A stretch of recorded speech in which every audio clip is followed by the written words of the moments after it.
datang kembali di kelas kajian suluk online, edisi terakhir di bulan Ramadan, karena minggu depan sudah Idul Fitri ya.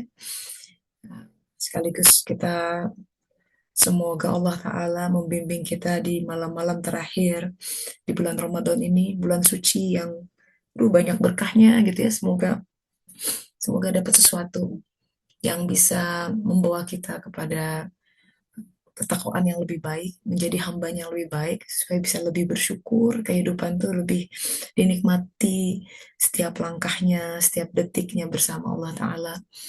Jadi lebih faham gitu ya, lebih menghayati eh, aliran takdir kehidupan yang dia buat jauh sebelum kita ada gitu.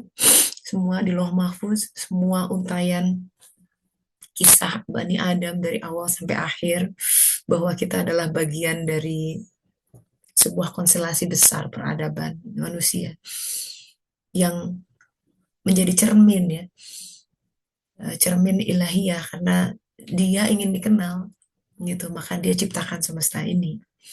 Jadi setiap pergerakan di alam ini tentu ada orientasinya, karena Allah Ta'ala yang maha mencipta tidak pernah menciptakan sesuatu asal-asalan gitu.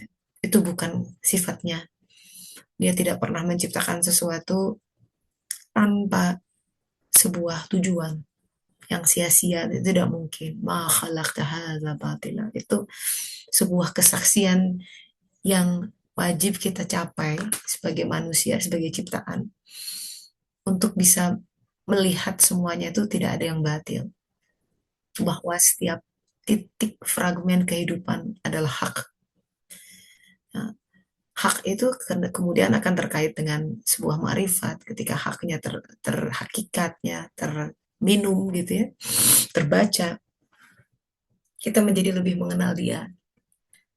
Dan kalau orang mengenal Allah itu inevitably yang nggak akan tak terhindarkan lagi akan makin cinta sama dia ya, karena dia zat yang maha indah, zat yang maha baik, yang paling bisa diandalkan ya, yang paling setia, yang tidak pernah mengecewakan gitu ya, yang selalu bisa diandalkan gitu. Dan kita sebenarnya kalau tawakal Allah tidak akan pernah merasa kesepian, tidak akan pernah merasa nelongso gitu ya, tidak pernah merasa aduh hidupku kok gini. Nah itu berarti belum paham tentang ini, kenapa dia izinkan takdir kita seperti ini. Oleh karena itu semoga Allah Ta'ala mengurniakan kepada kita pemahaman yang hak, ilmu yang hak, dan menjaga kita dari ilmu yang tidak bermanfaat, apalagi ilmu-ilmu yang batil ya, dari pemahaman yang salah ya, dari sebuah prasangka yang buruk atau tidak pas gitu ya. Bismillahirrahmanirrahim. Allahumma sholli ala Sayyidina Muhammad wa ala ali Sayyidina Muhammad. Hari ini kita masih mentawafi tentang hikmah Nabi Syeds alaihissalam. Saya menggunakan referensi kitab Fusus Hikamnya Ibnu Arabi, which is sebenarnya bukan beliau yang menuliskan, di kitabnya Rasulullah SAW, diberikan melalui beliau gitu ya. Nah, ada satu ayat yang terkait bab 2 ya, the wisdom of the word of Syeds ya. Jadi hikmah dari kalimah seorang Nabi Syeds alaihissalam. Karena kalau hikmah Syeds alaihissalam terkait dengan nafas, the wisdom of breathing. Jadi wisdom of breathing itu, kalau nafas itu nanti juga terkait dengan ciptaan. Nafas itu ya terkait juga dengan kata-kata kun. Karena untuk mengatakan sesuatu harus ada nafas yang mengalir dan menggetarkan pita suara. Sahabat-sahabat. Coba ngomong tapi sambil tahan nafas, bisa nggak? Coba, nggak bisa. Karena pita suara itu baru mengeluarkan suara, ini kita tuh sambil nafas mengeluarkan udara, nafas keluar. Maka orang kalau ngomong terus, dia harus tarik nafas gitu ya. Gitu. Jadi breathing, nafas terkait dengan kun. Segala sesuatu tercipta kun fayakun gitu kan. ketika nafas itu diberikan, ya, nafas nafas itu kan sesuatu yang diberikan manusia itu, nafas ar-Rahman, ciptaan ini ditiupkan kun, itu something that is given.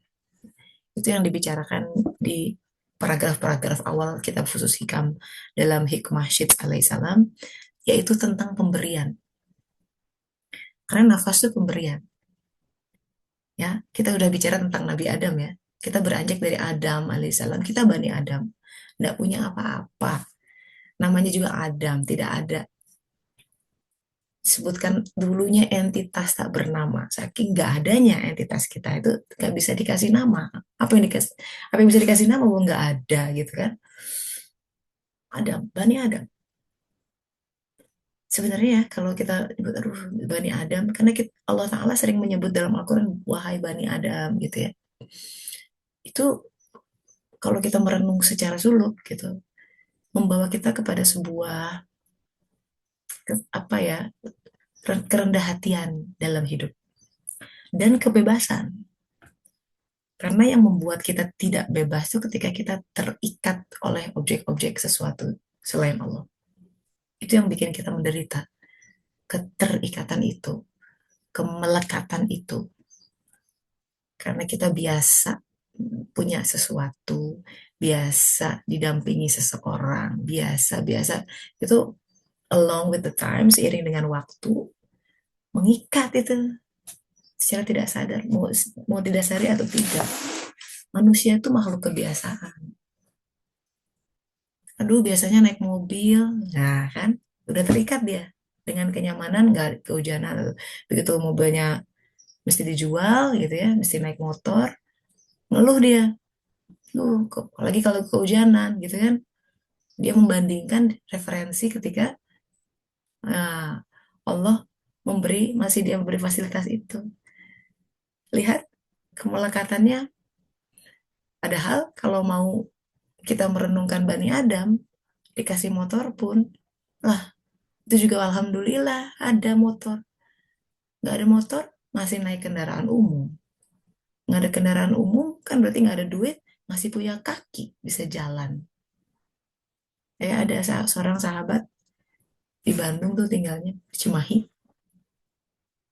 gak punya uang untuk pengajian. Pengajiannya di daerah Dago, atas tuh deket Darul Hikam, di Dago Asri. Nggak jalan itu dari Cimahi. Ngeluh, enggak. Kita baru taunya lama gitu. Ya Allah gitu. Tapi nggak pernah yang, aduh aku kok nelongso ya, ngaji nggak punya duit. Buat zaman itu belum ada zaman zoom-zooman soalnya. Sekarang sih nggak punya duit, tinggal aja di rumah gitu ya. Itu beliau bayangkan pahalanya ya, jalan kaki, sahabat-sahabat. Kaki diberi, tadinya nggak ada apa-apa gitu ya. Nah, jadi kalau misalnya kita menyadari diri Bani Adam, oh iya, terus kemudian maju ke hikmah syeds alaihissalam, hikmah nafas, nah, itu diberi. Kita tuh hidup tuh diberi nih semua pemberian tuh. Raga, jiwa, ruh, dikasih modal, dikasih rezeki, sesuatu yang ditentukan 120 hari di janin ibu, di dalam rahim ibu janin kita. Rezekinya, pertama tuh rezeki sebelum ajal. It's given, termasuk semua potensi akliyah kita, kepintarannya, jago ini itu. Jadi udah lulus kuliah, udah sana situ punya degree, sekarang udah kerja sana situ. Dari mana itu semua? It's given, Allah Ta'ala kasih. Nah, kalau itu pemberian, ya namanya juga hadiah, bukan punya kita sebenarnya. Boleh dong yang punya kapan-kapan ambil, lawang dipinjemin. Bener nggak? Nah, terus kenapa kita masih menderita? Hilang ini, itu. Duh, aku mesti bayar ini. Ya bayar aja kalau ada duitnya. Orang buat, bukan duit kita juga. Tapi kemelekatan itu yang bikin hati, duh coba nggak bayar itu ya. Kita, nah itu kan si alam pikiran. Nah, jadi dalam hikmah suluk, Adam alaihissalam, Syed alaihissalam besar sekali untuk mengubah perilaku kita menghadapi kehidupan, biar nggak berat gitu loh menghadapi sebuah kehilangan, perubahan, ya. Silahkan Allah lakukan apapun yang dia ingin lakukan, pasti yang terbaik buat kita. Dia diaturin, itu bagian dari pengaturan siang dan malam. Percaya aja dengan pengaturannya. Yang bikin kita berat karena kita punya agenda sendiri. Bener nggak? And we stuck to that agenda. Pengennya ini, gitu loh. Dari pintu yang ini, ke gitu. Kan kita jadi Fir'aun tuh artinya. Merasa jadi, memang tidak declare, saya Tuhan. Tapi yang ngatur-ngatur kan harusnya la ilaha illallah. Tidak ada ilah yang mengatur kita kecuali Allah. Itu. Jadi sekarang mari kita merenungkan elemen-elemen apa dari kehidupan yang masih bikin kita kok berat ya ngejalaninnya gitu ya. Kok masih alas-alasan ini nerimanya gitu ya. Kok masih berjuang gitu untuk menghadapinya gitu. Ini mesti ada something wrong. Karena bukan elemen-elemen tauan. Kalau kita lihat tafsilat itu, tauan itu sukacita syarat untuk dikembangkan langit. Jadi 7 buah langit. Isra Mi'rajnya di dalam diri gitu. Biar memenuhi doa di surat Al-Aqaf 46:15 tentang amal solihan tardo, itu yang diminta itu diantaranya mensyukuri nikmatmu, minta amal soleh yang paling ultima. Gak akan bisa kecuali tidak tauan, tidak menerima kehidupannya dulu, tidak menerima takdirnya dulu, tidak menerima nasibnya dari waktu ke waktu. Ini oh ini hari ini begini, padahal yang rencana A bukan B lagi, jauh ke Z gitu ya. Wah, pontang-pantingnya kita dalam kehidupan itu akan setara dengan derajat kemelekatan kita terhadap sesuatu itu. Kemelekatan terhadap material atau non-materi. Non-materi ya, angan yang itu, mimpi yang itu, harapan yang itu, ya kan? Tapi mewujud itu di dalam benak kita. Dan itu sahabat-sahabat bisa menjadi ilah. Menjadi Tuhan yang mengatur kita. Kalau nggak gini, aku nggak bahagia. Karena siapa? Kok ya kita sudah mengkerdilkan sendiri definisi kebahagiaan kalau sudah begitu. Wah, kalau aku nggak mencapai ini, aku nggak sukses deh hidup.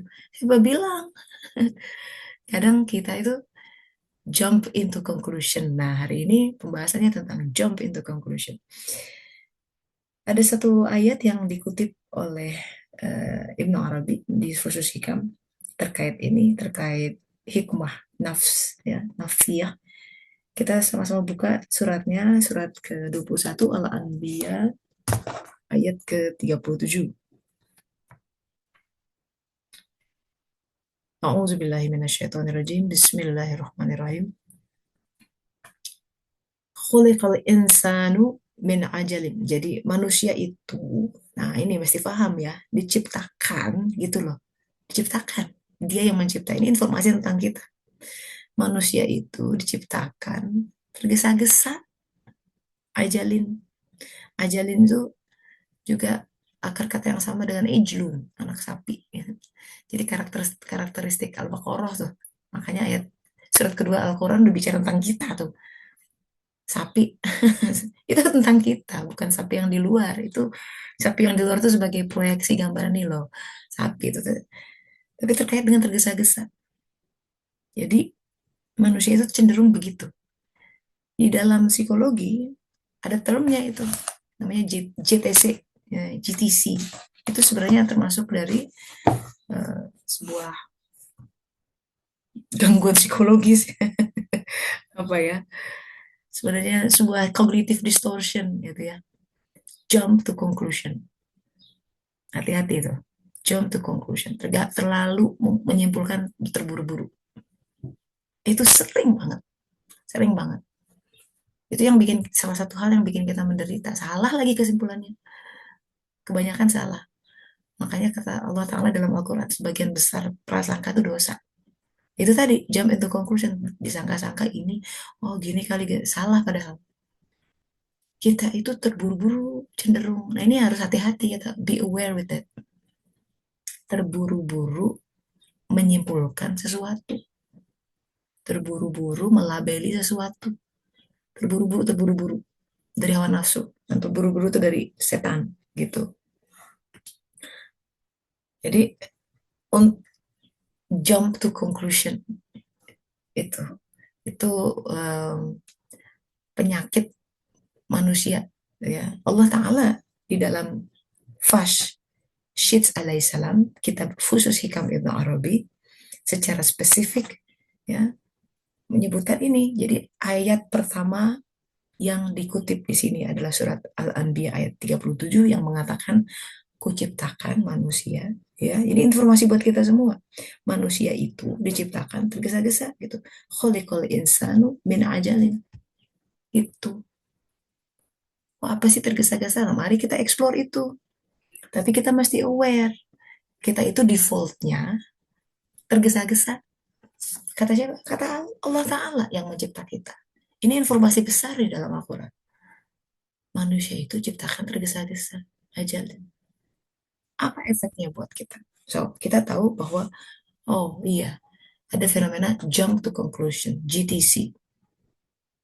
Nah, ini sebenarnya dalam agama, syariat Rasulullah SAW itu mengekang ini si kuda. Akal itu, akal itu dari kekang. Jadi kalau kuda punya ikat kekal, ya itu supaya nggak tergesa-gesa, karena dia cenderung menyimpulkan sesuatu cepat banget, padahal salah. Makanya membaca Quran pun mesti tartil, ya kan? Pelan-pelan, pelan-pelan. Bagaimana supaya kita tidak terjatuh kepada kebiasaan ya natur manusia ya. Makanya dilatih tuh di dalam sholat tuh sebenarnya kan sholat harusnya nggak buru-buru karena bacanya juga nggak buru-buru. Jadi kalau kita masih sholat itu nggak melatih sih si jiwa yang cenderung tergesa-gesa. Udah memang dia cenderung tergesa-gesa, nggak dilatih.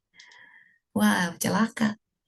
Seminimalnya dilatih di sholat, seminimalnya dilatih di membaca Quran, tartil. Itu jangan kecilkan itu, melatih itu mental. Satu. Yang kedua, kalau ada sesuatu fenomena ya, ini, jangan jump into conclusion. Kita belum lihat keseluruhan dari situ dan kadang-kadang mesti sabar ya menunggu. Ya, oh aku salah tuh dulu, zone. Karena conclusion itu, kesimpulan itu akan menimbulkan prasangka kan. Oh dia kok gini. Gather facts pertama, gather more facts. Ya, before we jump into conclusion atau kita membuat sebuah kesimpulan, gather more facts. Kumpulin informasi, fakta ya, bukan bukan bukan asumsi. Fakta itu ya fakta gitu. Asumsi kan asumsi kita beda. Kalau fakta itu bisa diobservasi, semua orang bisa fakta. I have experience with this. Jump into conclusion, astagfirullah. Waktu itu saya punya kolega baru gitu ya. Pokoknya nyebelin. Semua orang juga merasa irritated dengan perilaku dia di tempat kerja. Saya nggak pernah punya pengalaman irritating sama seseorang segitunya sampai kalau dia ngomong ke sini, aku udah yang, oh jangan ke sini gitu ya. Sampai kalau dia nyentuh saya misalkan menyapa gitu, the whole body system menolak. So powerful, saking gak sukanya gitu ya. Tapi ke sini baru saya pikir I have judgment terhadap dia. Misalkan gini, kita tidak suka perilaku seseorang A, B, C, D, dia. Sebenarnya ketidaksukaan itu juga mesti divalidasi ya, karena kita terbiasa dengan misalkan ngomong yang begini gitu ya. Begitu kita berinteraksi dengan kultur yang berbeda, ya kan shock terapi, ada shock tuh di situ kok. Kita akan cenderung menolak sesuatu yang berbeda, itu cenderung manusia tuh. Karena kita pengennya di comfort zone. Contoh, kalau di sini ya, saya bicara ada etnis-etnis tertentu dari negara-negara tertentu yang kalau ngomong tuh banter banget gitu. Dan wah, wah, kayak teriak-teriak. Buat saya yang orang Jawa, yang biasa lungga-lunggu itu tuh kayak nggak sopan. Buat mereka itu biasa. Saya di Belanda pernah lagi di toko, ya apa ya, kita tuh kan kalau nunjuk aja harus ya, dia dia ini gesture-gesture tertentu lah yang kita nggak biasa. Terus kita kalau seseorang itu tidak melakukannya, terus kita anggap em, menyebalkan atau tidak suka, titik gitu ya. Atau orang itu tidak baik, lebih parah lagi. Nah, pasti ada kan dalam kita interaksi keseharian dengan orang-orang seperti itu. Jadi ceritanya saya nggak suka banget lah sama dia. Jadi tiap kali, waduh hari ini malam ini sama dia gitu ya, udah down tuh. Nah itu kan bikin menderita tuh. Itu siapa yang ngomong? Jump into conclusion lagi. Padahal belum kejadian. Tapi referensi kita mengatakan kalau kerja sama dia pasti nggak enak. Dari mana? Asumsi. We jump into manusia cenderung tergesa-gesa. Jadinya kalau kita sudah punya prejudis yang buruk tentang seseorang, kita udah pasang kacamata jelek tuh, kacamata hitam, hitamnya gelap. Jadi orangnya mau ngapain aja kita pandang nggak bagus, karena kita udah bilang nggak deh, gitu. Tuh kan, jadi kita berlaku tidak adil terhadap orang itu. Walaupun dia udah melakukan kebaikan pun kita sinis gitu. Itu diantara tergesa-gesa, bahayanya tergesa-gesa. And then tiba-tiba Allah Ta'ala membukakan sesuatu di suatu hari. Dan dilala dia tuh mau ngambil apa gitu ke rumah. Dia nggak punya kendaraan, saya anterin. Bolak-balik tuh 10 menit perjalanan. Di pembicaraan sepanjang jalan itu terkuak sesuatu yang bikin saya istighfar banyak-banyak. Ini orang difficult person, ya, yang keras dan lain sebagainya. And then ketika saya tahu kisah hidupnya, entah kenapa dia tiba-tiba ngomong gitu, bahwa dia sejak bayi diberikan oleh kedua orang tuanya ke panti asuhan di Eropa Timur, Hungaria. Kenapa? Bukan diberikan, malah diambil oleh pemerintah karena orang tuanya alkohol addict, ya. Jadi pecandu alkohol, nggak bisa ngurus anak, jadi dilaporkan oleh social service lah, diambil. Oke, satu itu dia tumbuh tanpa mengenal kedua orang tuanya. Tapi ketika dia mengetahui orang tuanya masih hidup dan masih ada dan berusaha bikin kontak, tapi ditolak, ya, kayak mereka mohon-mohon gitu, itu lebih menyakitkan buat dia. Jadi dia tumbuh menjadi anak yang keras karena dia seperti harus survival gitu, on a survival mode. Di awal dia merasa ditolak keberadaannya di dunia, aku datang kok malah diberikan gitu ya. Dan kehidupan di panti kan kebayang ya, tidak seperti anak-anak umumnya dalam balutan kasih sayang orang tua, setiap ulang tahun dirayakan, dia tidak pernah. Jadi saya paham, oh masa kecilnya keras, maka dia tumbuh menjadi orang yang keras. Dia tidak biasa dengan kelembutan. Kenapa ngomongnya begitu? Jadi saya ngangguk-ngangguk dalam. Saya peluk dia saat itu.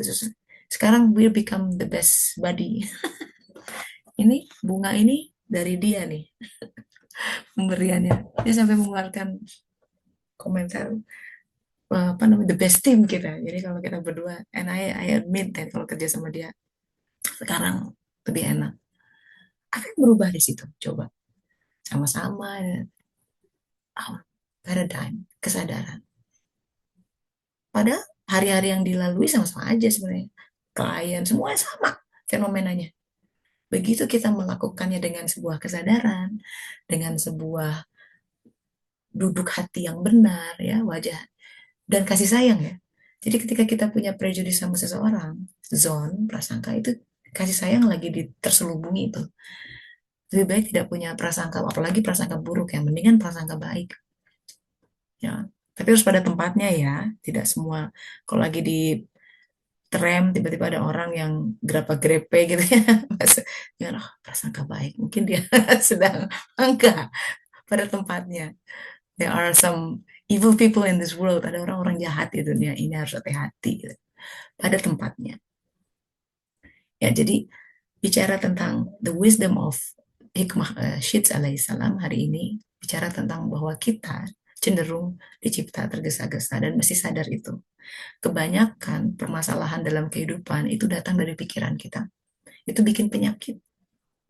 Seorang ulama mengatakan, ya, dua pintu nih kalau mau jaga diri sehat, pikiran dan makanan. Pikiran ini besar ini. Kita ngaji kajian suluk kayak gini tuh untuk mengolah pikiran kita tuh. Supaya berpikir benar, berpikir produktif, berpikir yang hak. Nah, di antaranya topik hari ini, do not jump to conclusion too fast. Facts gathering dulu. Tuh, nggak usah bikin labeling, wah aku pasti nggak itu. Karena itu bisa jadi zone. Zone itu jadi doa loh. Hati-hati. Allah tuh tergantung prasangka hambanya. Wah, kayak gini mah susah berubah. Ya udah susah berubah tuh. Dia udah milih narasi itu di dalam benaknya. Hati-hati ya, hati-hati.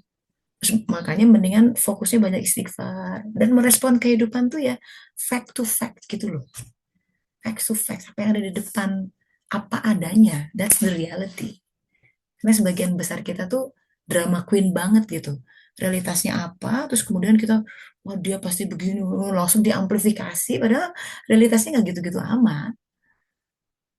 Nah, contohnya, misalkan kita, wah tanggal 15 nih, duit 300.000 di ATM, ya. Stay on the facts. Uang 300.000 di ATM. Facts. Itu fakta itu netral. Kemudian yang bikin kita jadi emosi adalah, aduh ya Allah, aku miskin, gitu ya. Ya Allah, aku bangkrut. Nah, ya Allah, ya, all the things ya, label-label yang di luar fakta itu bunga-bunga dari pikiran kita, emosi ya, label-label society mungkin yang mengatakan kalau kamu nggak punya ini kamu nggak bisa. Belum tentu benar tuh. So stay on the fact, stay on the fact. Aku punya 300.000. Apa yang bisa aku lakukan dengan itu? Stay to the fact. Ya, karena begitu kita eskalasi fakta itu menjadi sebuah, aduh aku gimana bisa ya, eh, apa namanya, udah setengah bulan lagi bisa apa enggak, itu kan nggak perlu tuh sebenarnya pikiran seperti itu jump to conclusion bisa apa enggak. Itu seperti Allah, emang Allah nggak bisa gitu ngasih makan sampai akhir bulan misalkan ya. Ya kan akhir bulan sampai mati gitu udah orang, hadisnya jelas diaturin duit ada. Allah di surat Hud ya, setiap yang melata tuh udah ada rezekinya. Dikabarkan ini dalam kelas Futuhat itu dikatakan ada cacing tertentu ya, tinggalnya tuh di kedalaman tanah yang waduh dalam banget sampai susah nembusnya. Unsur hara apa tumbuhan jelas nggak tumbuh di situ. Hanya binatang tertentu serangga yang bisa menembus, tapi ini fenomenal cacing itu. Lah kok bisa hidup? Atau ikan tertentu ya yang ada di kedalaman lautan yang sampai gelapnya itu nggak, ya, sampai cahaya nggak nembus. Lah kok bisa hidup?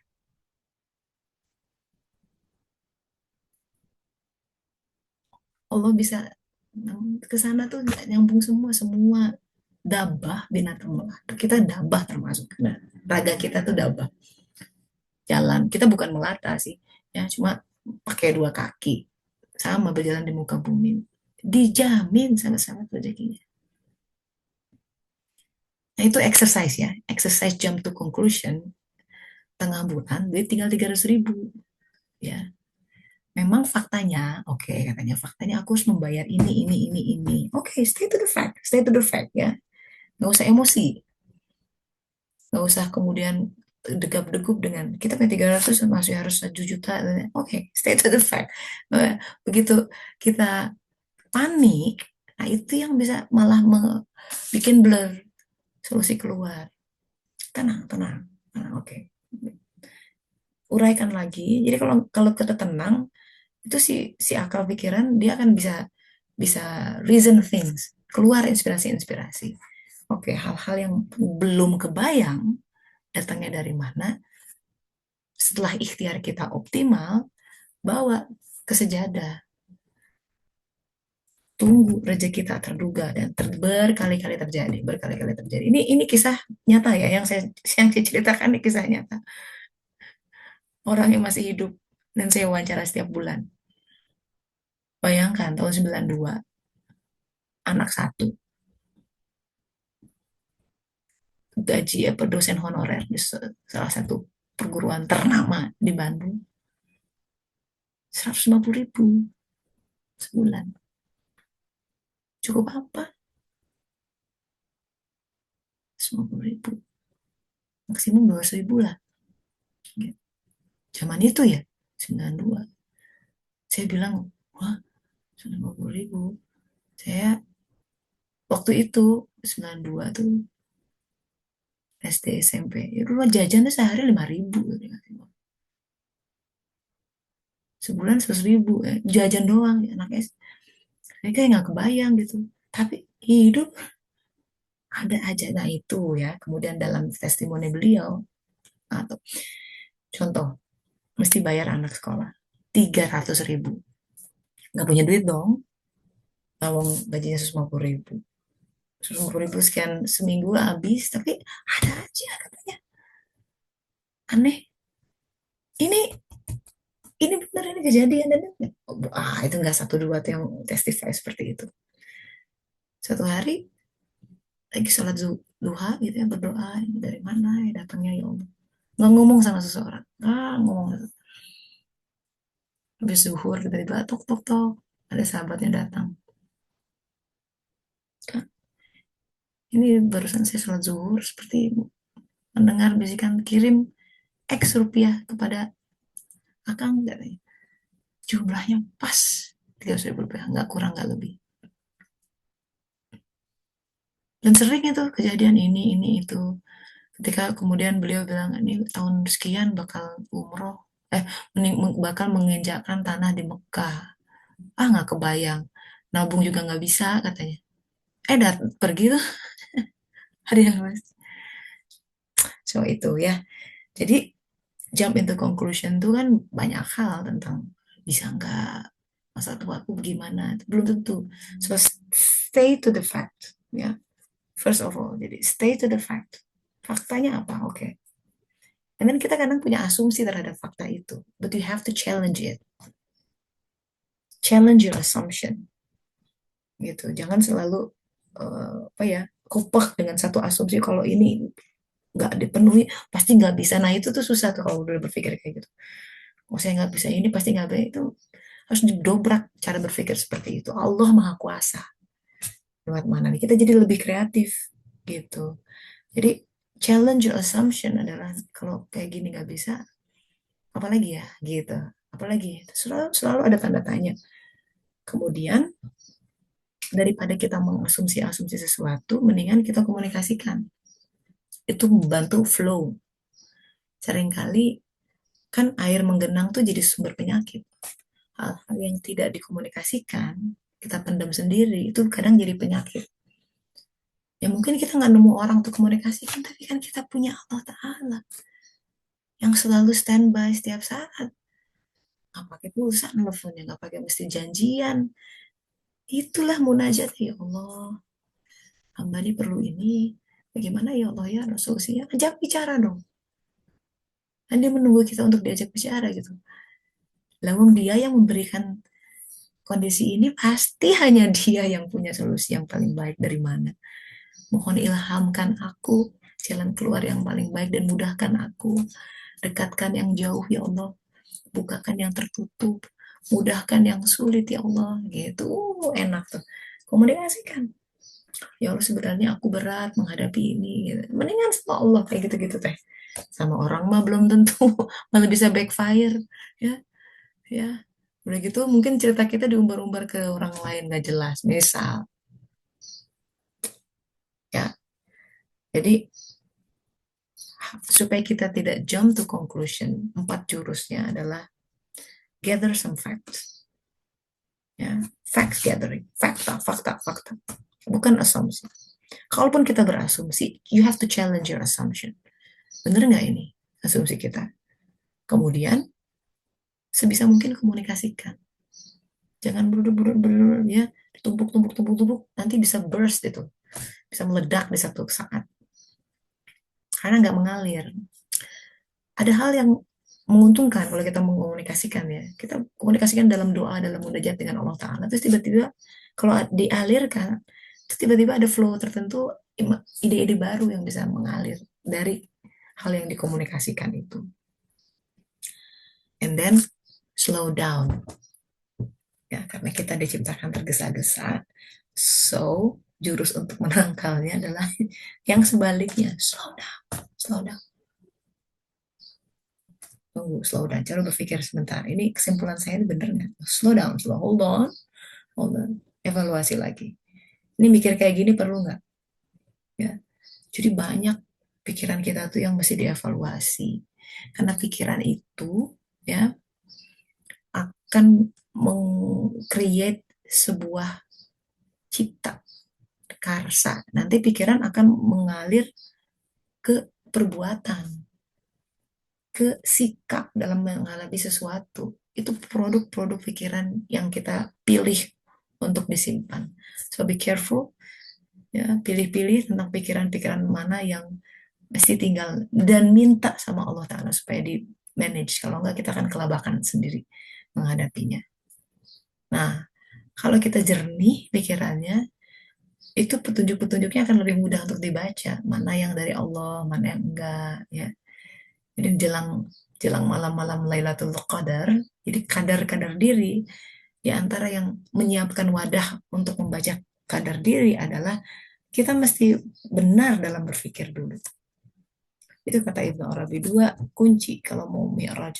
Ya, mi'raj itu di antaranya ya apa namanya? Bertemu diri lah gitu untuk bisa menemukan misi hidup kita, amal soleh tardohu yang paling diridhoi, yaitu informasi yang benar dan berpikir yang benar. Informasinya salah, walaupun berpikirnya benar, inputnya udah salah gitu. Nggak akan bagus outputnya. Tapi kalau informasinya sudah pun baik, tapi cara berpikirnya tidak benar, outputnya juga jadi jelek. Jadi dua-duanya informasi yang benar dan pikir yang benar. Nah, ini masih di Syahrul Ramadan, Quran itu our guidance ya. Coba kita aja satu ayat yang tadi aja kalau udah pikiran, oh tergesa-gesa, kemudian berefleksi kepada diri sendiri. Mana komponen-komponen itu yang, oh iya, itu menjadi mengikat kita secara mental ya. Mungkin secara fisik jalan-jalan keluar, tapi mentalnya terbudak, jadi diperbudak oleh pikiran-pikiran kita yang tidak benar. Karena itu tadi, jump to conclusion to fact. So itu renungan hari ini tentang hikmah Syeds alaihissalam yang terkait dengan surat Al-Anbiya 37. Kita akan lanjutkan dengan sharing session dan diskusi. Silakan kita tanya jawab langsung di unmute sahabat-sahabat atau boleh dikirim lewat chat. Silakan, bagaimana diskusi kita hari ini? What hits you? Apa yang mengena? Atau kontemplasi apa yang serupa yang bisa dibagi? Silakan, silakan. Saya undang sahabat-sahabat untuk berbagi.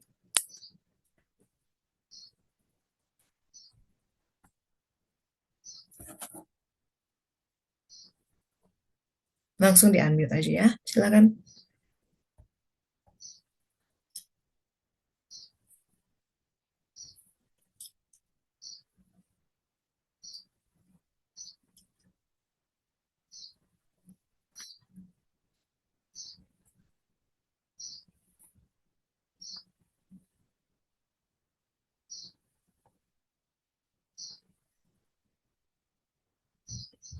Monggo. Assalamualaikum, Teh Tessa. Waalaikumsalam warahmatullahi wabarakatuh. Bu Sri, silakan. Iya, mau tanya, ada istilah katanya kalau misalnya orang-orang yang sudah benar-benar dekat dengan Allah tidak tidak berdoa kepada Allah pun sepertinya Allah sudah akan mengabulkan gitu. Apa ya, ada yang ada di dalam batinnya itu Allah tuh tiba-tiba sudah mengabulkan seperti itu. Nah, kalau menurut eh, Teh Tessa bagaimana itu? Memang betul gitu kalau misalnya yang orang yang sudah sangat dekat dengan Allah itu memang seperti itu atau bagaimana?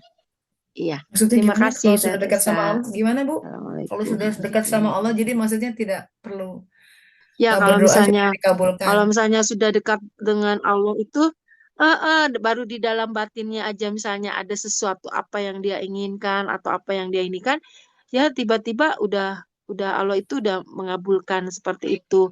Bahkan katanya kalau untuk seorang suluk itu kalau misalnya berdoanya masih urusan duniawi, itu katanya ke apa ya? eh, apa levelnya itu kurang, maksudnya dia tuh harusnya sudah berdoanya itu bukan lagi mungkin tentang duniawi, tapi dia udah ke masalah masalah yang lebih tinggi levelnya. Nah, menurut Teh Tessa bagaimana tuh? Apa memang seperti itu kalau di Suluk gitu?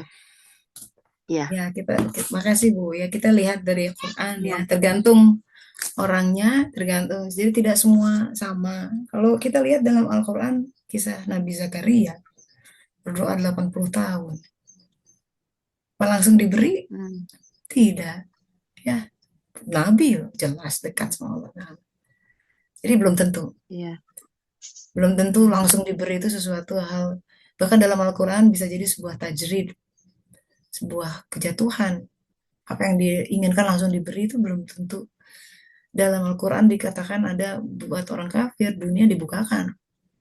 Keinginan yang dipenuhi itu bisa jadi berbahaya. Karena itu misalkan hawa nafsu yang menginginkan. Langsung dipenuhi, belum tentu berupa kebaikan. Bahkan kalau kata Ibnu Arabi, utamakan doamu tidak dikabul daripada dikabul. Jadi keinginan kita itu menggambarkan kebanyakan keinginan kita itu berdasarkan hawa nafsu yang tergesa-gesa.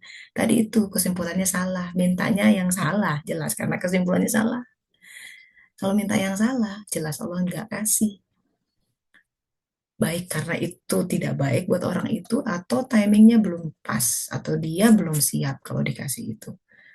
Ngapain ngasih seorang anak Cirumi misalkan 1 juta euro buat apa dia 100 ribu juga kebanyakan emang sih kalau maha kaya ya kan tapi kan dia harus proporsional melihat kemampuan akalnya tanggung jawabnya gitu kan jadi dalam doanya terkait Nabi Syed alaihissalam ini juga pas jadi doa itu ada dua macam yang di sini doa yang jadi orang itu tergantung posisinya sama Allah Ta'ala ya ada doa yang ini bicara tentang Nabi Ayub alaihissalam di sini. Ketika beliau ditakdirkan menderita penyakit yang sangat dahsyat gitu ya, tidak ada orang seperti itu sampai ditinggalkan oleh semuanya kecuali istrinya gitu. Tidak hanya itu, anak-anaknya meninggal, bisnisnya bangkrut, pokoknya kehidupannya dijungkir balikan. Ada sebuah episode ya ketika sakitnya sangat berat. Beliau belum disuruh untuk minta doa disembuhkan. Itu dia beliau nggak minta tuh. Sampai kemudian Allah Ta'ala bilang, now you ask. Minta disembuhin. Sampai kayak gitu ya. Wah, luar biasa buat Nabi. Jadi dia tahu kapan harus minta, kapan belum saatnya minta sembuh. Sampai gitunya. Karena dia masih harus meregang rasa sakit ini. Dia nggak bahkan nggak minta disembuhin. Ya Allah ambil sakit ini nggak bilang gitu. Karena dia tahu ketika Allah saking gitu, ya, saking udah dekat sama Allah. Dia tahu kapan harus minta, kapan belum. Hebat ya. Gitu. Jadi nah, dalam suluk hal-hal seperti itu dibangun, hal yang sangat satu, hal yang sangat halus. Kapan ya Allah? Sampai kemudian Allah menurunkan, mintalah sembuh. Gitu, beliau baru minta. Kemudian air muncul di telapak kakinya, seperti itu. Nah, itu satu peristiwa. Jadi Apakah benar kalau orang dekat sama Allah semua permintaannya langsung, bahkan baru terbersit di hatinya langsung? Belum tentu, belum tentu. Karena bisa jadi, ya sekarang gini, kalau dia benar dekat sama Allah, ya kadang-kadang ada hadis yang mengatakan ada orang tertentu yang tiap hari minta munajat nggak dikasih sama Allah. Sampai malaikatnya nelongso dan bilang sama Allah Ta'ala, bahwa ya dikabulkan gitu. Kenapa tidak dikabulkan ya Allah? Karena aku senang mendengar munajatnya, suara rintihannya, gitu katanya. Itu sudah menunjukkan kedekatan tuh. Apa langsung dikabul? Enggak. Dekat iya. Gitu. Jadi belum tentu. Dan di sisi lain belum tentu juga, wah aku enak baru pengen ini ada, itu harus hati-hati. Kadang-kadang itu tajrid, sesuatu yang ada seolah dikabul terus, harus takut menghadapinya. Jangan-jangan, jangan-jangan gitu. Nah, itu di antara tartil dalam tidak tergesa-gesa, ya.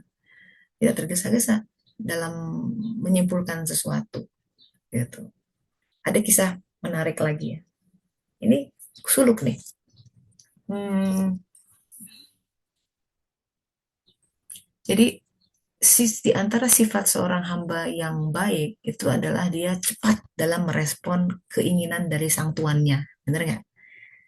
Hah? Ambil ke sana langsung cepat. Misalkan, Hai Fulan, langsung ambil ya sebentar ya. Lama itu tidak baik. Jadi suatu saat ini ada raja dengan pelayannya gitu. Si raja itu meminta sesuatu diambilkan dari gudang gula. Jadi lagi makan atau apa. Si pelayannya baik, saya ambilkan gitu. Kok lama gitu? Kenapa kok lama gitu? Dan udah mau marah tadinya, udah mau kesel. Tapi ini yang membuat si raja kemudian, wah pelayan ini dipromosi ya. Dia tahu tentang hakikat sesuatu katanya gitu. Ini hal, wah saya baca kisah ini dalam banget ya gitu. Apa coba? Kenapa dia lambat membawa gula? Dia bilang, wahai raja maafkan hamba terlambat. Ada apa?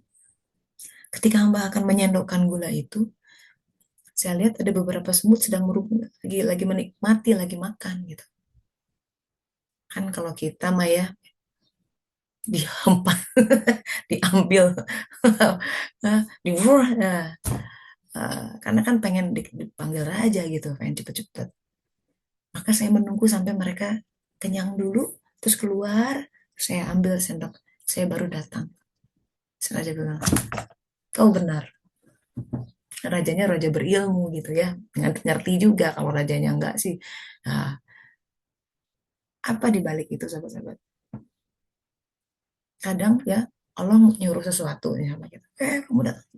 Oke, tapi situasi yang lain kan kita menghadapi situasi dari saat ke saat itu berbeda-beda. Posisinya lagi ada semut, gitu ya. Semut-semut kita beda-beda lah kehidupan. Sesuatu yang kita harus menunggu intinya. Yang kita kadang nggak sabar gitu. Udah pergi-pergi. Aku ini mau memenuhi panggilan Allah gitu kan.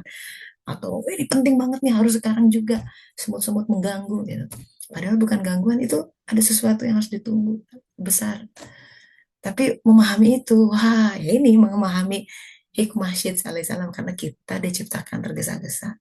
Pengen sekarang, pengen cepet, pengen. Pokoknya sekarang juga gue pindah. Belum tentu padahal tuh. Hawa nafsu tergesa-gesa.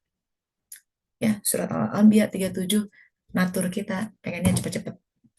Sekarang juga, minggu ini juga, tahun ini juga. Sopo sih yang ngomong gitu, gitu. Nah, nanti kita akan banyak kehilangan hikmah-hikmah di antara penundaan yang ada, di antara pace yang sebenarnya harus kita lakukan pelan-pelan. Kalau kata Einstein, there's a reason kenapa kehidupan tuh kecepatannya seperti ini. Kenapa aku nggak cepet gitu semua, langsung aja kita ke akhirat, lewat skip. Kenapa? Karena dengan penguraian ini kita jadi banyak bisa membaca. Ya, kita tuh kita bukan membaca cepat gitu, pelan-pelan bacanya. Bahkan diulang-ulang ya, Al-Quran itu ayat yang diulang-ulang 7 kali gitu. Rasulullah SAW kalau pidato khutbah diulang-ulang gitu. Natur kita buru-buru, jadi ingetin lagi berkali-kali gitu. Jadi belum tentu Bu Sri ya, hal yang seperti itu justru kita pertama kita nggak bisa klaim dekat sama Allah, juga kita nggak tahu seseorang itu dekat apa tidak, itu hak prerogatif Allah untuk menentukan. Walau alam gitu. Alhamdulillah. Yang lain silakan. Ada yang mau berbagi perenungan mungkin, kisah pribadi atau ya, dari kisah para nabi ini ada yang chat dengan semua mana sih? Dengan semua pengaturan yang Allah kasih, ada nggak yang mengeluh? Walaupun kalau nabi-nabi nggak, mereka terjaga dari itu. Tidak ada keluhan. Bahkan yang menderita, kalau Nabi Ayub itu karena sakit, ya sakit. Tapi ada juga nabi yang eh, penggal terakhir kehidupannya, padahal dia anak orang kaya, pejabat, kerajaan. Jadi kalau dia memilih untuk mau hidup-hidup tenang aja, udah nggak usah. Karena waktu itu dia menolak untuk menyembah Apollo di zaman Kaisar Daidanus. Ini Nabi Nabi Jirjis alaihissalam, Nabi yang hidup di antara masa Isa alaihissalam dan Muhammad sallallahu alaihi wasallam.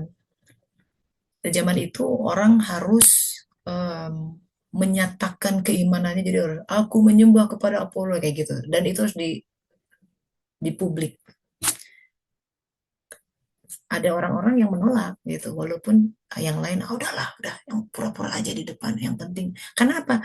Begitu menolak langsung dihukum mati, dan pada zaman itu hukum matinya itu dieksekusi di depan orang karena sebagai pembelajaran buat orang lain. Tidak hanya itu, metodenya sangat kejam. Ada yang namanya the brazen bull. Ya, brazen bull tuh dia bikin dari patung sapi, ya, sapi kebayangnya besar dari logam, tapi dalamnya dibikin berongga, terus dibikin ada pintu dari atasnya, jadi bisa masukin orang ke dalamnya. Si patung sapi itu disimpan di atas pemanggangan kayu yang besar, dibakar. Bayangin, dibakar hidup-hidup, tapi dengan cara itu beda itu mengerikannya. Jadi kalau orang dibakar hidup-hidup langsung kena api itu lebih cepat mati dibanding di dalam situ. Pertama dia udah panas ya kan, itu kan logam, susah, sumpah, wah, it's torturing device, mengerikan. Dan itu si patung sapi itu dikasih lubang di hidungnya, jadi bisa mengeluarkan suara rintihannya, asapnya sampai bau daging terbakar gitu ya, sampai meleleh itu, tinggal tulang-tulang. Nabi Jirjis menghadapi itu berkali-kali. Kenapa berkali-kali? Nggak dihidupkan lagi sama Allah Ta'ala. Itu pun ya nggak bikin orang-orang beriman loh. Kaisarnya bilang, wah ini pasti sihir tuh gitu ya kalau orang. Makanya kata Allah Ta'ala, iman mah itu prerogatif Allah, itu mahal banget sahabat-sahabat. Jadi kalau sahabat-sahabat pengen sholat, ini udah bilang Allah, udah itu. Karena ya kalau Allah katanya, kalau Allah datangkan malaikat dari langit pun ya fenomenal nih, semua sampai masuk headline berita viral. Wah, ada fenomena malaikat-malaikat turun dari langit. Berapa orang yang bisa beriman tentang itu? Belum tentu. Bukan itu. Ya, nah, dalam kisah Nabi Jirjis itu bertahun-tahun tuh beliau dan hukumannya macam-macam. Ada yang itu, ada yang dicincang badannya, ada yang wah macam-macam berkali-kali. Ini saya waktu menerjemahkan bukunya 313 halaman kira-kira. Semoga bisa terbit tahun depan. Kata-kata Tuhan kepada Saint George atau Jirjis alaihissalam, be strong and fear not, for I am with you. Saya sampai tulis di sini. Be strong, kuatkanlah hatimu, yang kuat ya, dan jangan takut karena aku bersamamu. Gitu. Setiap kali dia, artinya be strong, ketar-ketir juga tuh ngadepin itu. Lawang dia tuh prince, orang ningrat, biasa hidup enak, ya, perfect life lah. Tapi dikasih hidayah sama Allah. Begitu menghadapi sesuatu yang tidak bersifat tauhid, karena keluarganya emang keluarga ulama sih ya, jadi punya ada berkah dari keturunan kakeknya, apanya. Jadi terjaga fitrahnya itulah. Menolak dia, mensuruh menyembah dewa Apollo. Ya, tapi harus dibayar dengan nama ini. Nah, George itu atau Jirjis itu menginspirasi banyak orang. Jadi bilang The Dragon Slayer gitu ya. Jadi dalam lambangnya itu menjadi di antara, kalau sahabat-sahabat ke Inggris benderanya itu Saint George. Ya, banyak. Makanya George itu menjadi nama raja-raja Eropa di Inggris ya. Sekarang kan anaknya Diana namanya George gitu. Nah itu kira-kira tidak mengeluh, tidak mengeluh. Padahal nabi-nabi itu yang paling berat, dan aku kata Rasulullah SAW yang paling berat tidak mengeluh. Kenapa? Dia tidak, tauhidnya kuat. Tauhidnya kuat ini dari Allah, kok mengeluh ya. Dengan kata lain, kalau kita mengeluh, jelas tauhid kita lagi lemah ya. Ma'rifatnya ya kurang kuat ya. Walau alam gitu Mbak Nu, semoga membantu ya.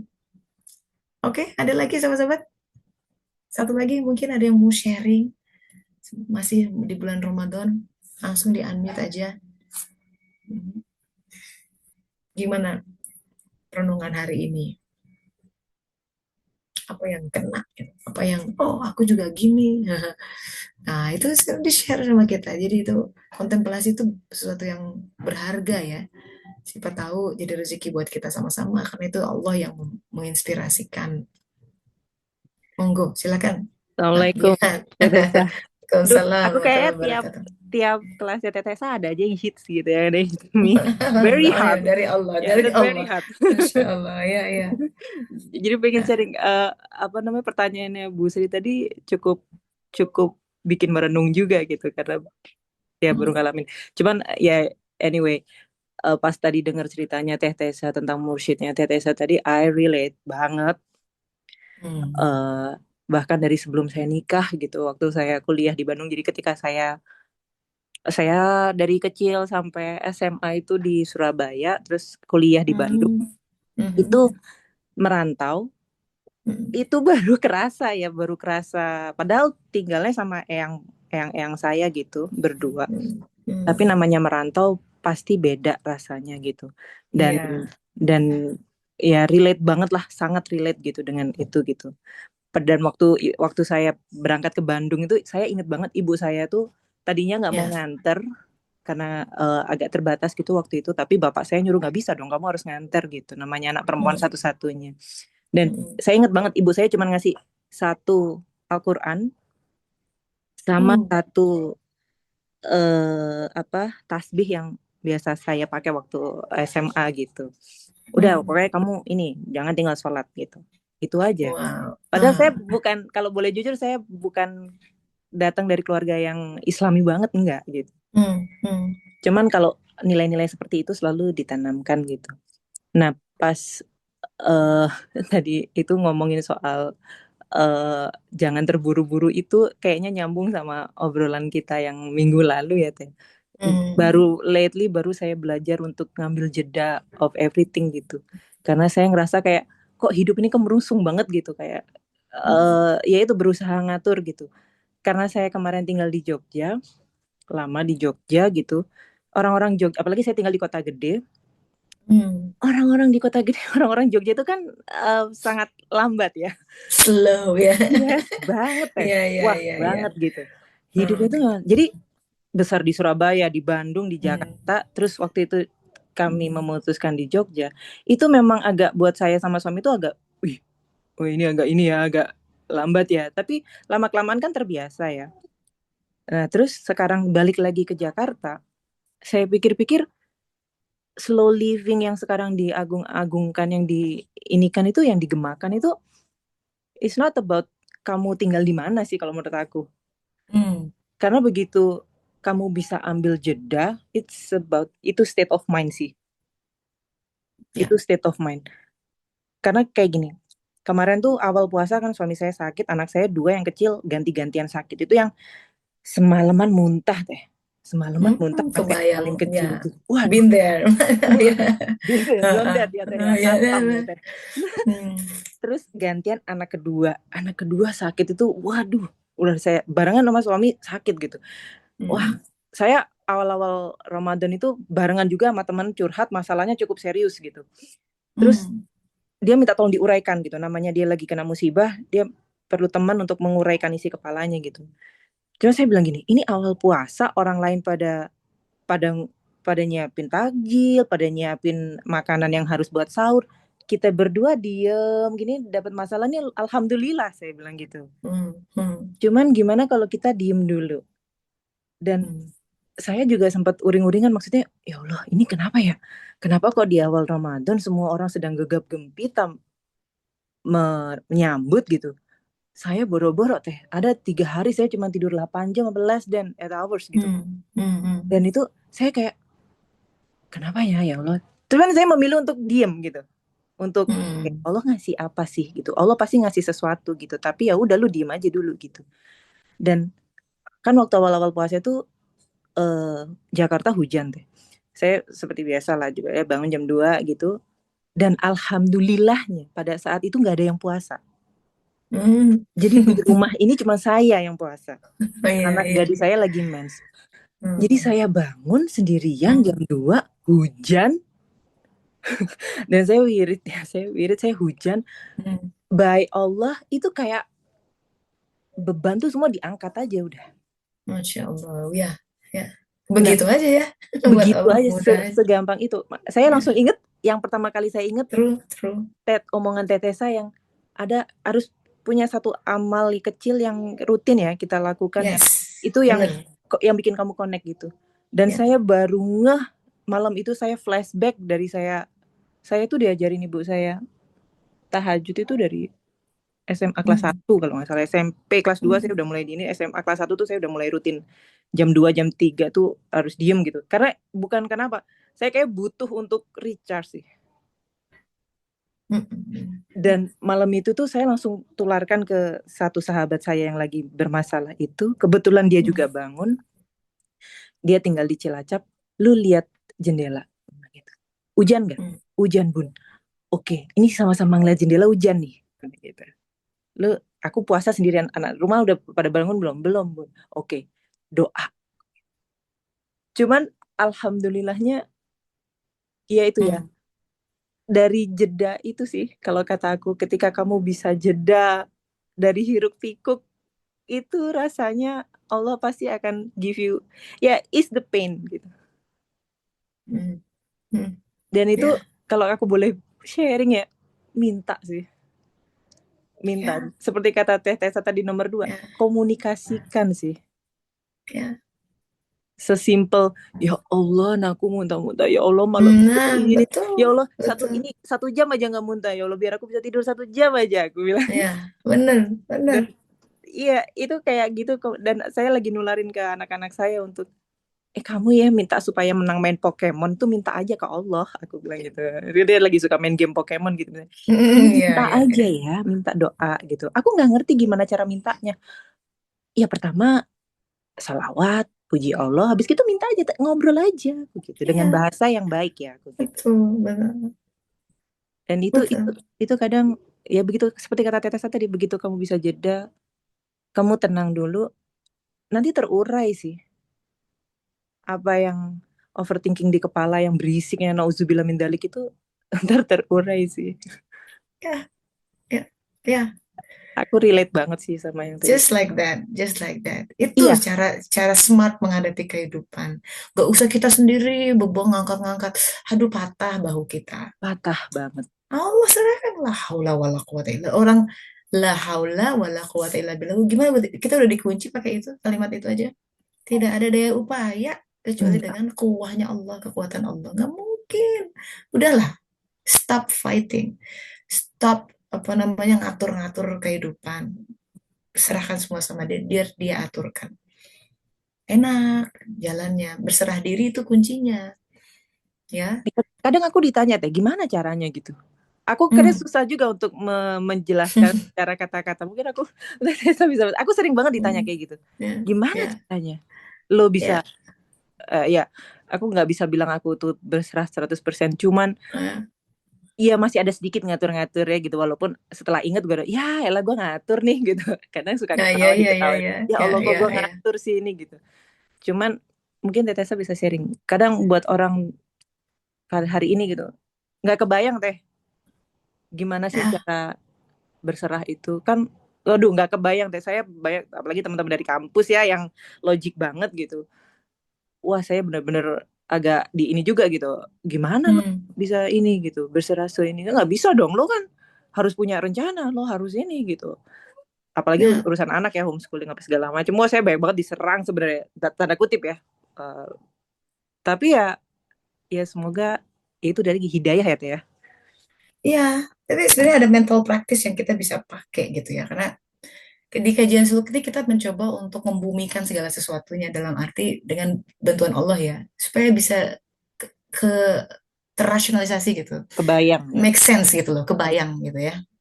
Mencoba mengartikulasikan sesuatu yang hal-hal yang tinggi gitu sebenarnya, tapi kayak saya lebih cenderung satu ayat tapi dalemin yuk gitu ya. Coba lihat dari berbagai angle, coba lihat dari referensi kita, coba lihat dari apa-apa yang Allah hadirkan, dari fenomena keseharian, karena itu semua bicara, semua Iya semua betul bicara. betul. Jadi kita bicara tentang konsep tinggi ya, aslamna, berserah diri. Islam tuh gitu. Kenapa nama ini agama itu, of all the name Islam, kenapa nggak agama iman atau agama ihsan, itu berat ihsan. Islam dulu. Islam, kita muslim, orang yang berserah diri mestinya. Berserah diri. Kita kalau minta ijab kabul, serah terima kan? Ya, Mm-mm. kita menyerahkan sesuatu. Ya, the first thing to do ya, dalam menyerahkan ketika pertama adalah there's an element of trust gitu. Ketika kita menyerahkan sesuatu ada niat di situ. Makanya kita punya ulumudin yang banyak itu ada Yes, niat. Itu bab that's my awal tentang favorite itu ilmu itu itu. ya itu kita favoritku banget tuh ya lu. Iya, itu tentang ilmu. Jadi itu bicara tentang niat. Ya, innama a'malu bin niat gitu. Segala amal-amal tergantung niat. Niat, enggak nyerahin gitu. Kalau nggak niat mah niat dulu dibangun. Sekarang oke, how? Gimana kita supaya berserah diri? Pertama bangun dulu, minta niat sama Allah. Niat nggak menyerahkan diri? Niat kalau udah terbangun, niat saya udah niat menyerahkan diri. And then move forward gitu. Tangan serahkan gitu. Tidak hanya itu, and then you have to let go. You have to let go. Ya, Iya masih sih. kita menyerahkan terus kita masih genggemin terus nggak bisa diambil ya. Saya ingat ya, saya itu pernah pernah ke toko buku Nasrani ya. Di simbahnya agak kagetnya apa sih orang berjilbab masuk ke sini lihat-lihat gitu ya. Tapi mereka tuh suka punya apa pernak-pernik yang lucu gitu, ada bukan ya, bagus gitu, ada quote-quote yang bagus, saya suka ya, ngumpul-ngumpulin seperti itu. Di antaranya yang aku ingat banget ada poster gitu ya, seorang hamba berkata karena dia hatinya remuk by anything, banyak hal dalam kehidupan yang bikin hati kita hancur, in relationships, di pekerjaan, oleh Iya. anak, you name it, hati hancur. Hancur tuh pecah-pecah tuh kan, kayak piring hancur, hati hancur, retak. Tuhan katanya, please mend my heart, tolong dong hatiku dibikin utuh lagi gitu, supaya nggak enak kan, hancur tuh ada yang pecah-pecah, retak itu nggak enak, sedih, please heal me gitu. Terus dia minta minta terus ke Tuhan, kok engkau nggak juga, aku masih kesakitan nih gitu, hatiku masih hancur, kenapa kok belum diberesin, belum disembuhkan. Terus jawaban Tuhan, gimana aku bisa mending it, gimana aku bisa memulihkannya when you don't give me all the pieces gitu. Oh my god. Ya kan, ini That rusak hits loh nih, hati. you have to give all your pieces. Gimana ini yang di sini yang demanding yang aku masih pegang ini, nggak bisa, you have to give all the pieces, let go. Mau berserah diri gimana kalau masih denggem-gemi ya, setengah-setengah namanya, itu nggak niat namanya. Ya Allah, makanya di Rasulullah SAW mengajarkan kepada kita berdoa begitu. Jangan engkau serahkan diriku, bahkan kepada diriku sendiri, walaupun sekejap mata. Nggak Iya. mau ngatur-ngatur, nggak mau ini. Engkau yang paling tahu yang terbaik. Gimana ya Allah? Saya bisa ini ikhtiar untuk hitung, but in the end saya serahkan semua kepada namanya berserah diri. Ya, nah, itu terkait dengan Fash Adam alaihissalam. Kalau orang tidak menghayati dirinya sebagai Bani Adam, dia cenderung genggami, susah untuk berserah diri. Karena dia punya agenda sendiri yang dia pegang itu. Yang diberikan kepada Allah yang itu yang pengen diaturin, tapi yang ini nggak mau diatur ya gitu. Gimana berserah diri?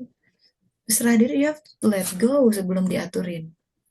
Let go ya udah bahwa pikiran kita itu belum tentu benar.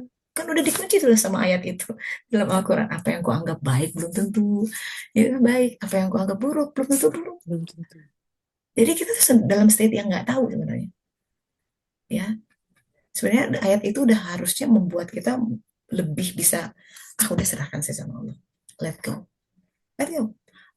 Yang paling susah ya let go. Ini di dalam nih, mentally let go. Mungkin secara fisik kita bisa let go, tapi di dalam masih melekat Another gitu story ya. ya. Nih ya, that's another story gitu. Nah, itu yang mesti banyak banyak itu yang jihad besar, jihad akbar. Hawa nafsu karena yang melekatkan itu hawa nafsu, syahwat. Itu yang bikin kita mencintai dunia itu ya. Jadi you have to let go. Mau berserah diri ya let go of the notion bahwa yang baik hidup tuh kayak gini. You have to let go pikiran seperti itu. No, belum tentu benar. Kalau aku di atas 35 tahun menikah, aku kayaknya, wah, siapa yang bilang? Ya kan yang lain, ya nggak usah.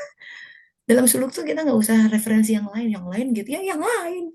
Ya, orang jalan kita beda-beda, nggak perlu gitu. Yang lain rezekinya itu. Nggak perlu banding-bandingkan, namun beda-beda jalan.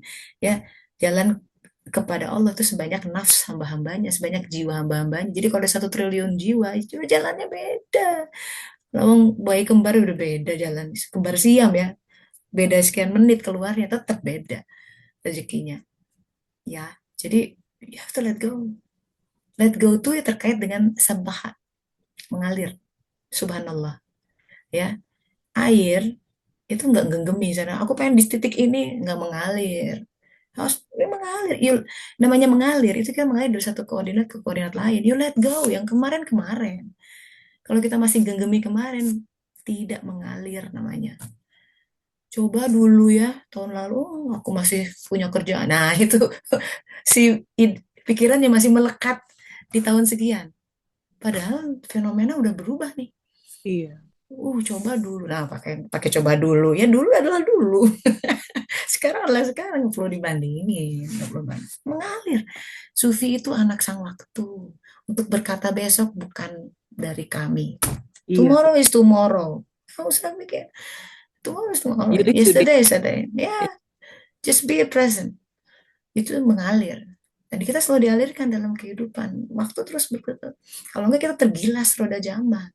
Hati namanya tergilas tuh. Tergilas ya. Mengalir. Just walk with the flow. The flow of Allah. Gitu. Jadi agama tuh hebat ya ngasih rambu-rambu tuh. Mau Iya betul. berserah diri, subhanallah. Jadi subhanallah wa bihamdi gitu kan.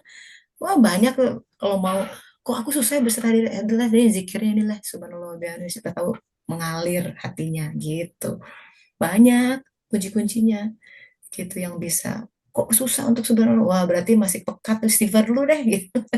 Iya kadang Istighfar kadang gitu. kadang nggak enak gitu ngomong, ayo kita Nah, istighfar sama salawat dulu gitu. Enggak, gue udah istighfar, gue udah salah. Nah, dulu susah. aku ketawa juga karena dulu aku juga kayak gitu sama suamiku kan. Karena jadi aku tuh dulu dilatih sama suamiku untuk oke, kamu salawat dulu. Aku udah salawat, aku udah istighfar gitu. Nah sekarang aku ada di posisi itu gitu ya. Oh ternyata gue dulu digituin sama suami, gue ternyata tahu ya mana orang yang istighfarnya benar pakai hati atau salawatnya benar sama yang enggak tuh memang beda gitu. Ketika kamu, saya baru ngerasain karena saya dulu pernah di situ gitu, terus sekarang enggak gitu. Ketika kita benar-benar beristighfar lillahi ta'ala, ikhlas, salawat ikhlas, itu beda sih nyampe ya.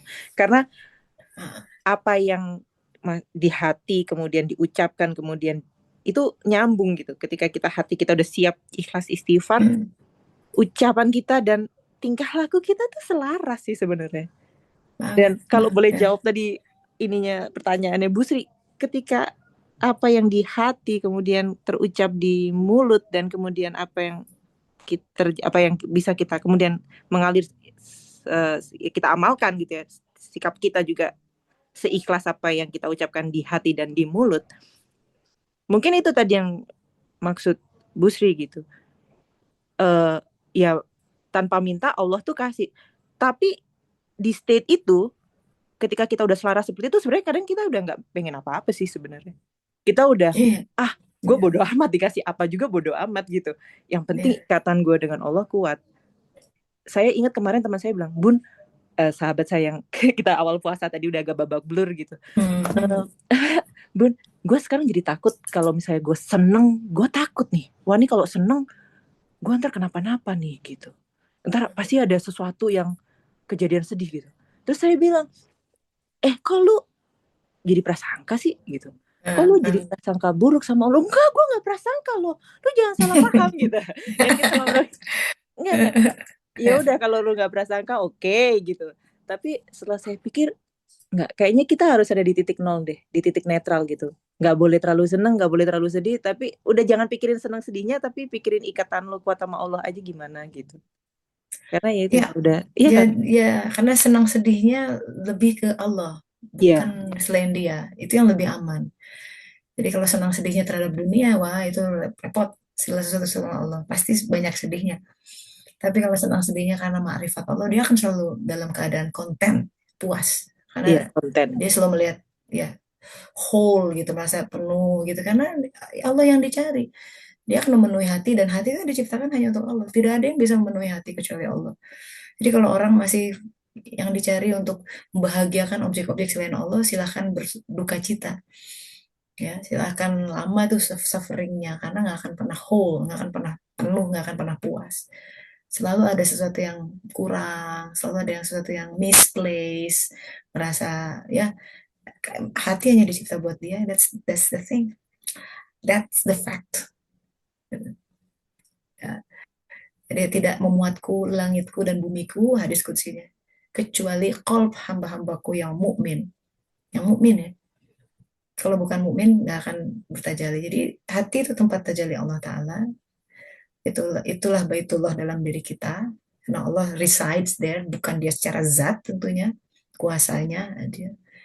Untuk itulah kita berjalan, untuk itulah kita bersuluk, untuk itulah kita bertobat, untuk memenuhi nanti tahapan kedua dalam bersuluk, sehingga tajalli Allah datang, misbah menyala itu. Ya, Iya. nah itu. Nah itulah Nanti tujuannya ya, manusia ya, tujuannya. itu baru insan kamil. Iya. Itu baru kita menjalankan misi, fungsi kita jadi khalifah baru mulai di situ. Awaludina ma'rifatullah, baru di situ. Iya. Ya, di situ. Jadi ya nggak akan bisa kalau kebahagiaan kita. Nabi-nabi itu wah, mau hidupnya dijungkir balikan konten aja tuh puas-puas aja, tidak mengeluhkan, karena Allah yang dicarinya, dan Allah meliputi segala sesuatu, jadi dia nggak akan kehilangan dia. Tapi kalau hanya fenomena, fenomena itu berubah-ubah, atau karena pujian manusia, wah nggak. Gimana Siti Maryam coba bisa ngomong apa? Dia juga sampai wah nggak bisa membela dirinya lah, orang suci, ya, semua karomahnya besar, wah udah terkenal dia tuh di masyarakat Yahudi Israel pada saat itu, karomahnya besar, tiba-tiba hamil, ya opo. Aku nggak pernah dengar kisah Maryam dari POV itu loh Teh. Tapi waktu Teteh kemarin cerita tentang kisah Bunda Maryam itu dari POV itu ya, saya benar-benar oh iya, iya kita terbiasa mungkin kita ini gitu ya. Tapi memang di akhir zaman ini kayaknya eh apalagi sosial media ya, ada like atau Hmm. segala macam validasi dari orang itu bikin kita jadi agak ini sih ya, kalau kata aku agak jauh juga dari Allah karena itu tadi ngejar validasi sih jadinya ya. Ya itu kan kalau orang ngejar validasi karena ada nggak whole hatinya. Jadi dia masih mencari di luar Allah. Iya. Validasi dari orang, am I good enough? Apa aku cukup? Apa aku lovable? Jadi sebenarnya yang kita cari itu dicintai. We all want to be loved. Kita ingin dicintai, tapi pencinta paling hebat, yang paling bisa memenuhi hati kita cuma Allah. Cuman Allah Dan ya. dan kita memang akan berjalan dari cinta-cinta yang lain untuk mengenal cinta yang sejati. Dari cinta orang tua di awal waktu, ya, kemudian beralih ke pasangan, anak, dan lain sebagainya, pekerjaan, whatever it is, mungkin diri kita sendiri, kita mencintai diri, dan kehidupan semua. Tapi semua menjadi fata morgana, oh, kok cuma segini gitu kan? Kok cuma segini gitu? Nggak akan puas hati. Nggak akan puas. Selalu ada yang bolong gitu. Bolongnya mungkin besar gitu. Nah, bolong-bolong itu yang bikin kita, nah, and that's why kita punya longing gitu kan? Longing, ya, pengen gitu. Karena sejak alastu birobiku, ya kan? Udah, hati itu udah cari dia aja, dia berbolak-balik itu disebut qalb karena dia mau qalb, dia berbolak-balik dia cari Allah yang mana jejak-jejak dia karena kangen Allah Ta'ala. Nggak mungkin orang kangen sesuatu yang belum pernah dia temui. Nggak mungkin. Oh, kangen kangen apa ya, kangen tuh kan pernah tahu, pernah deket, itu baru kangen. Jadi kangen kita sama Allah karena kita pernah dekat sekali sama dia, dan begitu jatuh cintanya jiwa kita sama dia. Jadi kalau sekarang sholat lah, ya Allah itu enak, itu kita a bit of taste gitu, sebuah kedekatan. Dan itu Iya. kita cari kan, Iya. kita pengen deket sama dia gitu. Kalau aku zikir itu karena yang dicari kedekatan. Karena nanti tahapan terakhir dalam suluk, tahapan tertiga adalah menjadi hambanya yang didekatkan. Muqarrabun. Itu pengen deket sama Allah. Makin dekat makin diliputi oleh kasih sayangnya, oleh sinarnya. Tapi ada harga yang harus dibayar untuk seperti itu. Ya, mendekat itu berbicara sebuah langkah, ya, berjalan. Makanya kita bicara tentang perjalanan. Salik itu orang yang berjalan, mendekat ke Allah Ta'ala. Tapi pastikan arahnya Allah Ta'ala. Jadi segala sesuatu itu sebelum kita set the sails, pastikan arahnya. Karena satu derajat pisah itu we land on the different island tuh, ya. Makanya kita selalu bicara tentang pertama kalau sholat, arah udah bener nggak? Itu bicara sesuatu tuh harus jadi patokan hidup, apa namanya, kalau kita mau sholat dimanapun, ya Kiblat. kan, kiblat udah bener nih, itu harus jadi mentalitas kita. Ini kiblat saya udah bener belum? Ya, saya memilih sesuatu ini, saya lagi menghadap ke Ka'bah atau enggak, dalam tanda kutip ya. Yang saya cari Allah atau bukan. Kalau udah set seperti itu, ya tawaran akan banyak, gitu, opportunity akan bermunculan. Yes. Tapi sebentar, ini saya, apa alasan saya ngambil ini? Karena Allah atau karena harga diri atau kan? Pastikan arahnya benar. Oke, berarti kalau enggak kita sholat ngaco. Itu yang kata Rasulullah, sholat tapi membuat dia makan jauh karena arahnya salah. Gimana sholat makin jauh? Karena arahnya salah. Ya, pastikan arah kita benar. Itu kadang masih diam dulu, jangan terburu-buru. Ya, jeda Bukan dan orang mau maju pakai warp 4 gitu, kecepatan penuh. Wah, tambah jauh. Arahnya benar dulu. Apa yang kau cari? Udah bener gini, Allah. Diam. So that's about life. Walau alam. Makasih ya sudah Alhamdulillah. berbagi. Kasih ya, Teh. It's inspiring. Thank you, Marian. Semoga ini malam-malam terakhir ya. Semoga Allah Ta'ala mengaruniakan kepada kita kadar-kadar yang terbaik dalam kehidupan. Penggal hidup kita nih, sisa usia kita nih nggak lama lagi. Semoga menjadi yang terbaik lah. Penggal yang sudah berlalu, istighfari ya, banyak miss opportunity, mungkin kita aduh banyak ngaco gitu dalam kehidupan, it's done, sudah menjadi catatan dalam kehidupan kita, yang istighfar sama Allah Ta'ala. Allah Maha Pengampun ya. Dan semoga kita akhir penggal ini terakhir dijadikan penggal yang terbaik, ibadah yang terbaik, diarahkan kepada amal-amal yang terbaik, amal soleh yang dia ridhoi, sehingga kita pulang tuh dia merentangkan tangan dan senyum, welcome home gitu ya, tidak tidak disambut dengan sebuah murung, dan apalagi siksanya gitu, karena kita lalai dalam menjalani kehidupan ini. Ingat, this is not our life ya, ini kehidupan Allah Ta'ala.